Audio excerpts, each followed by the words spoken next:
I'm Principal Sean Mansager, and it's an honor to have Attorney General Kamala Harris here, as well as London Breed and our team. So we are looking forward to hearing a little bit more from Kamala Harris about what she's doing to improve attendance in our state. Last year at John Muir Elementary School, we had a 13% decrease in our chronic attendance, so that is why we're being honored with the presence of our team. I want to just briefly kind of set a little context for how we increased our attendance here.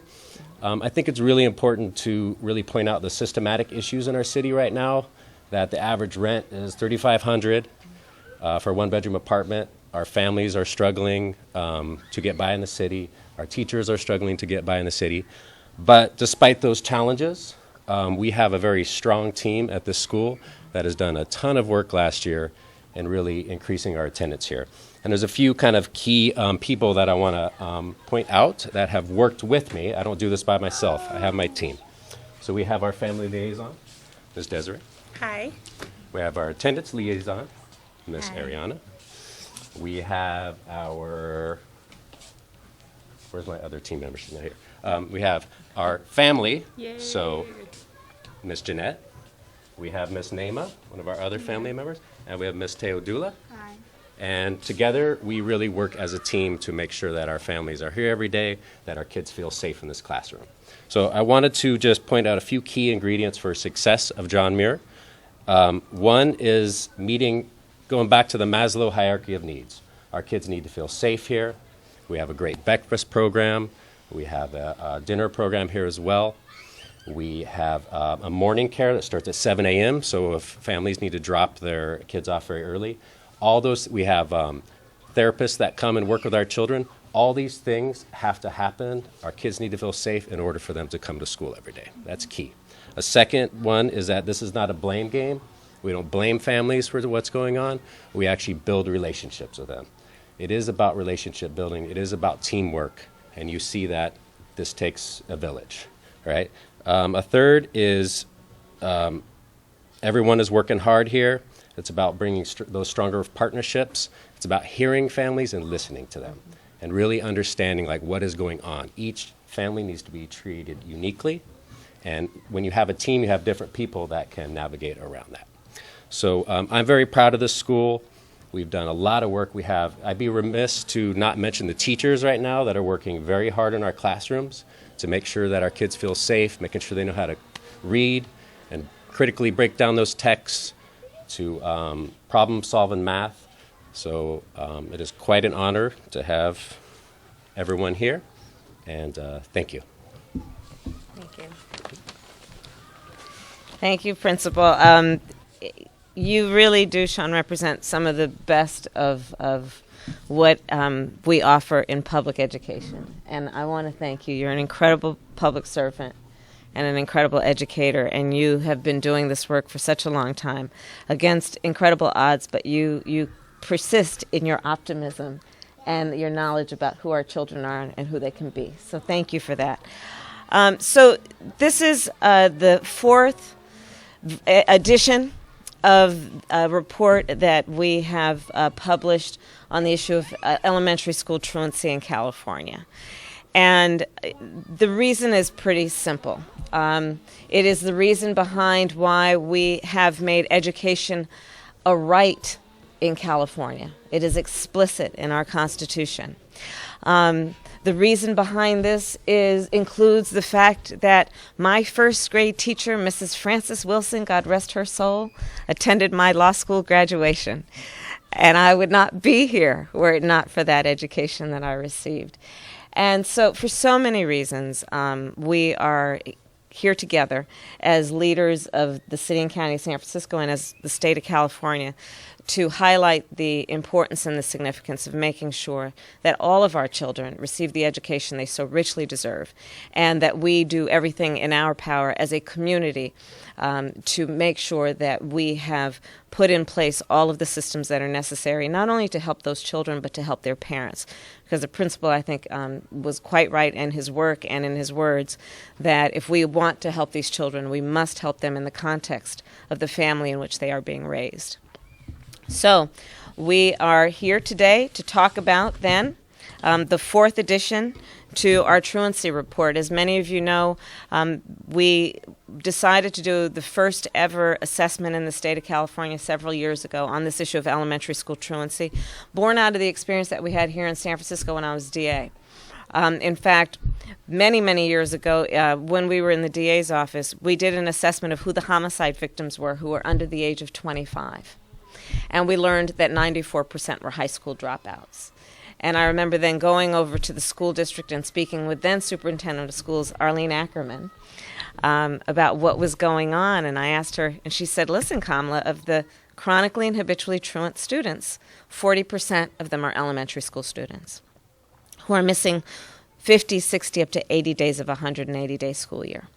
So we decided to do that work through the DA's office, and then when we got to the AG's office, we decided to do the first study ever in the state of California, and sure enough, we found that those numbers bore out statewide. So we published that first report. This is our fourth report, and I will now tell you what we have found. Again, California is facing a shortage of skilled, educated workers, and businesses need to develop and retain talent. Now, that is part of the background in terms of why this is important. We know that this is an issue in terms of elementary school truancy and getting our kids to be in school every day. This is a matter of workforce development. This is a matter of us as a state and as a country being competitive in a global market, in a global world. And so what we have found is that, for example, in California by the year 2025, 41% of California jobs will require a college degree. 41%. Currently, only 32% of adults in California have a degree. We look at high school dropouts, and we know there's an enormous cost to the state of California. We have done an analysis that tells us that on an annual basis, California taxpayers pay up to $46 billion a year because of the burden high school dropouts place on our public safety, public health, and social services systems, and what they are not contributing to the tax base. So this is extremely expensive, this matter of high school dropouts. We also know that there is a real connection between a child being in school every day and what otherwise will end up being a criminal justice issue for us, a public safety issue for us. For example, we know that an elementary school truant is 3 to 4 times likely to be a high school dropout, and 82% of the prisoners in the United States are high school dropouts. An African-American man who is a high school dropout in between the age of 30 and 34 is 2/3 likely to be in jail, have been in jail, or dead. So this is a workforce development issue. This is an issue in terms of what we as taxpayers are getting in terms of a return on our investment, and this is a matter of public safety. So in terms of the report then specifically, we have found that in doing the analysis this year, that we have made some progress as a state since we first published the report. 99% of the school districts which were surveyed in the 2015-2016 school year have implemented or plan to implement policies to improve elementary school attendance this year. And there have been successes here in San Francisco and, of course, across the state.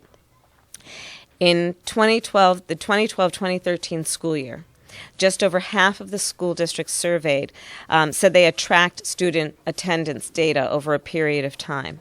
By contrast, this year, 85% of districts do track attendance. So we've seen an improvement there. And then again, we're here at John Muir because they've done some of the best work and are really a model of what can be done when it's a priority.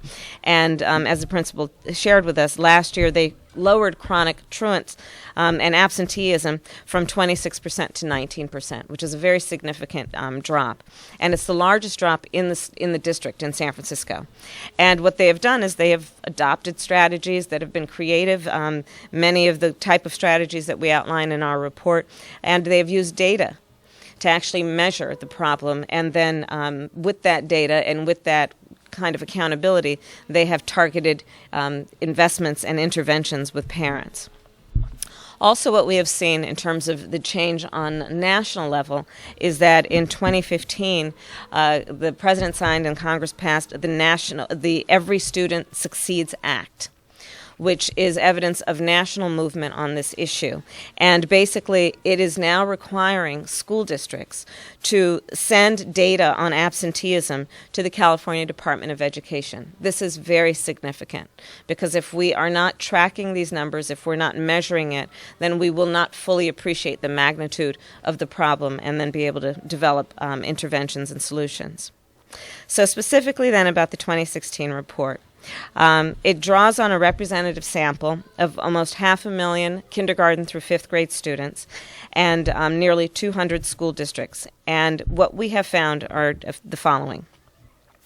One, on the issue of chronic absenteeism. A lot of the report focuses on that. Now let's step back for a moment. I was proud to sponsor legislation back in 2009, which was carried by Senator Mark Leno of San Francisco, to change the education code so we would make a distinction between truancy and chronic truancy.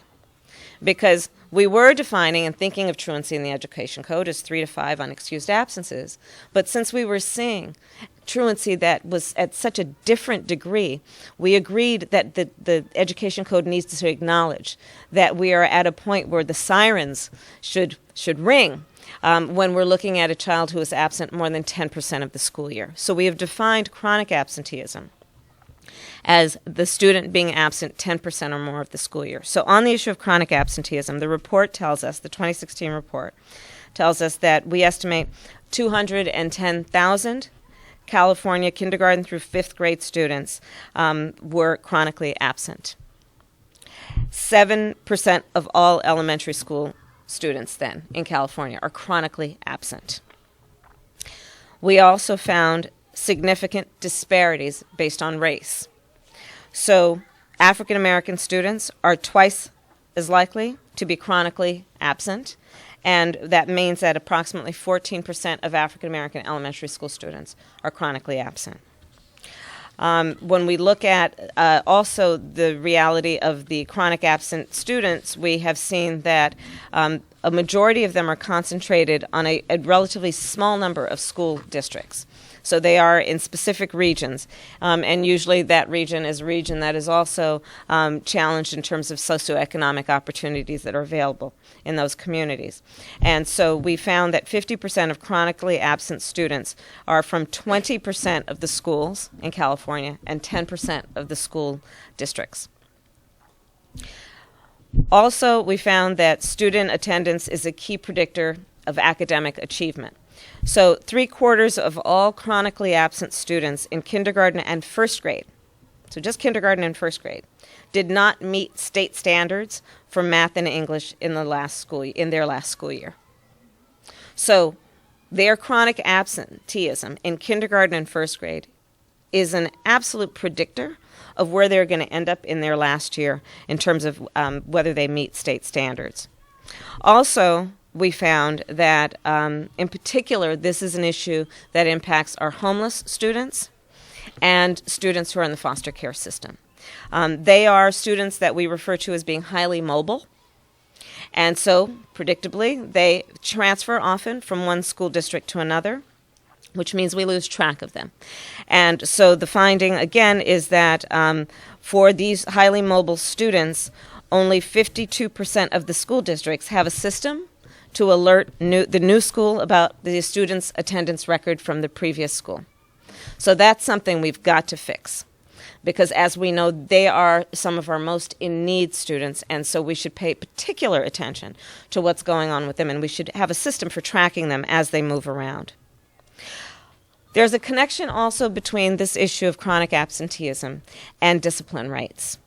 What we found is that discipline rates are highly disproportionate.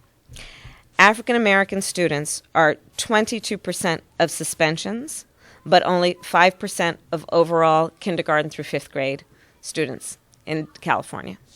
So there are 5% of kindergarten through 5th graders, African American students, and there are 22% of suspensions. And what we know is that low-income students, as a general matter, account for 82% of all suspensions. And what does suspension mean? It means the kid's not in school every day.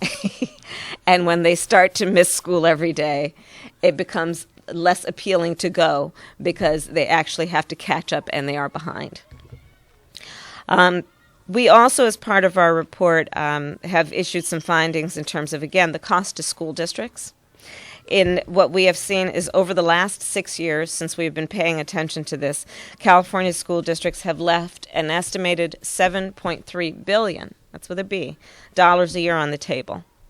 An estimated $1.5 billion was left unclaimed by school districts in California in 2016. So we also know that there is a return on investment analysis that should be discussed and thought about in this equation. Small investments make a big difference. For every $1 of investment in attendance programs, we will yield an average return of $1.57, which is a 57% return on investment. So this issue of chronic absenteeism is a big one. Not only because it is a matter of unachieved potential in terms of who our students are and can be, it is also a matter of whether taxpayers are getting the return on our investment. It is a matter of public safety. It is a matter of workforce development. And it is also a matter of whether we are actually, as a system, being efficient and effective. And I can't thank the leaders who are here with us today for all that they are doing. In particular, I think what our findings highlight each year, and this year in particular, is that we still have a lot of work to do in creating better systems, and in particular, systems that track data and report data and analyze data. And given that we are now in a state where we are the creator of most of the technology that changes the world and has changed the world, I think we can do a better job and continue to do a better job adopting the technology that allows us to track the data and then analyze it, with the ultimate goal, obviously, of making sure all of our children are in school every day. So with that, I want to now introduce the incredible president of the San Francisco Board of Supervisors, London Breed. This also happens to be her district, and she has done extraordinary work in focusing on the children of this district and the city and county of San Francisco. London. Thank you. First, I want to say thank you to our Attorney General, who has been consistent in this fight since she's left San Francisco as our DA, where it started, to now being the top cop of the state of California, really trying to make a difference. And it does take a village. I grew up right down the street in public housing, and I had a really tough grandmother, the same kind of grandmother that Miss Jeanette is for her grandchildren who attend John Muir. But not everyone has a tough grandmother. And what I saw all around me were so many young people who initially would go in and out of school, were in and out of the classroom, and now, sadly, I see those same people down in the Tenderloin who are on drugs, those same people, sadly, locked up behind bars. I know that these numbers are accurate because I lived what the Attorney General is talking about every single day when I was growing up in this community. And it took a village. It took a lot of programs. It took a lot of teachers. It took so much work, because I wasn't always this polished person you see here before you today. Ms. Corvello was one of those counselors who I was sent to her office on a regular basis. And she made sure that I was engaged in good, productive programs that helped change my life. Education was key. Support was key. Consistency was key to changing my life.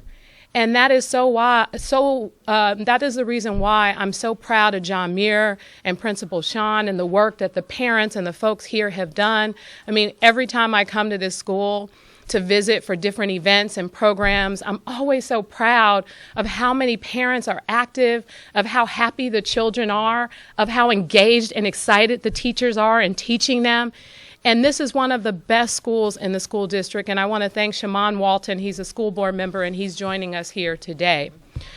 So we know what the issues are, and we know with a better investment of programs, the solutions are right there in our face, making sure that the Department of Children, Youth, and Families continues to support the kinds of programs, the after-school programs, the consistency between the relationship between the city investing in schools and giving them more resources is one of the things that I continue to stand at the forefront of. As someone who used to run a nonprofit art center that helped to change so many kids' lives, those kids are now coming back and all appreciative of all of the work, all of the effort, all of the things that we did to help get them on the right path. Some of them have graduated from college. Some have graduated from City College. Some are driving Muni. Some are working for Department of Parking and Traffic and giving you a ticket, so don't give them a hard time. The point is, we've seen so much death and destruction in this community. And to just have the opportunity to look at all of the kids at this school and think about their future and to wrap our arms and our support around them to take them in the right direction is exactly the light that we're shining on this issue today. Truancy can change right here, right now, today. It has started already with this amazing school and decreasing the numbers of chronic truant individuals here, and we have to continue to invest in our young people at an early age and stick to them and see them through, because that is what the solution will continue to be. Thank you to our great Attorney General and my mentor, Kamala Harris, for continuing to lead this fight. She's an incredible advocate for children, and because of her leadership, we, I know, have already changed so many lives. So thank you very much for having us here today. Thank you. Thank you, President Breed. And next we have the President of Children Now, Ted Lemper. Thank you, Ted. Thank you. Well, let me just start by thanking the Attorney General for her incredible leadership as a district attorney and then as Attorney General. She has made kids in general and this attendance issue in particular a huge priority, which we are so thankful for. And it's not just this great report, the 4th edition, but as noted, she has led the way on really significant changes in terms of getting chronic absence defined in state law, really making sure we're measuring what's going on, and really making a change in school discipline policies to make them more equitable and more sensible. So at Children Now, we're a research policy advocacy group that rates policies and policymakers by whether they're pro-kid. And I just want to thank the Attorney General for setting the bar for Attorney Generals across this country as what it means to be pro-kid. Thank you. And I just also want to say on this issue why it's so important to us at Children Now, because we, like everyone here, is all about making sure that every kid has the opportunity to reach their full potential. And you can't reach your full potential if you're not in school. So this issue is so critical, as has been noted. It's a real predictor, not just for high school graduation, but even third grade reading and math scores. And so it's absolutely critical that we address this issue. There's no easy one answer. It takes the extraordinary work of principals and teachers and support, caring adults on campus, access to health services, better school discipline policies. But I just want to, again, credit this report, because what this does is really shine a light on this issue and really helps guide us to sensible policies to make sure that we're supporting our kids in the way that every kid needs, and to make sure that kids are in school learning and having the support they need to be successful. So thank you again. Appreciate it. Thank you. Thank you so much, Ted. And finally, we have the president of the Econati Foundation, Latifah Simon. It's such an amazing opportunity to be here with these children and with the Attorney General of California. It's amazing to hear their voices outside. And like London, I've also been mentored for a lot of years by our Attorney General. And I'm also from this neighborhood and graduated high school in San Francisco and was a teen mother. And my daughter graduated from high school in San Francisco. In fact, I met the then budding district attorney when I had a small child, and she's now pre-med at UC Davis. So thank you for your mentorship. I'm actually here not only because I was a child growing up in this city who actually suffered so many of the issues that the Attorney General talked about, but to put forth that every single day that a child is in school, especially schools like John Muir, they're experiencing happiness and joy and collectivity and understanding the beauty of diversity, and they're safe. So when the Attorney General, during her tenure and prior as a district attorney, said that she wanted to be about the business of children, many folks didn't understand. Typically, the top cop is about keeping jails' doors closed, right? What we have to understand about what's outlined in the report is being about the business of children is the most important thing that a law enforcement official should be about. Every single day that a child is mentored by a grandmother that is not their own, by a teacher, by a breakfast clerk, they're given an understanding that they care and this is a place that they want to be. When we deny children of opportunities to be at school, we actually continue to foster a culture of violence. So the fact that this Attorney General has put at the top of her agenda, making sure children around the state of California understand that they have a right to be safe and that these schools are havens for them, actually shows us what justice really is. Justice is having safe communities for children and their families. And like our president of the Board of Supervisors said, and I'll close here, what's so phenomenal about the report, it puts a lens on full communities and not only parents. Parents can't do it alone. For teen moms, for low-income people who are working at 5 a.m. in the morning, they need a beloved community to ensure that their children are shepherded to school, to and fro. And for our Attorney General to place this data on the minds and the hearts of the people of California, it gives us actually a new task to actually join in the fight to reduce truancy, understanding that truancy actually continues lawlessness in our communities. And so we're so proud that you have taken this as one of your top priorities, and all children deserve an Attorney General like Kamala Harris. Thank you.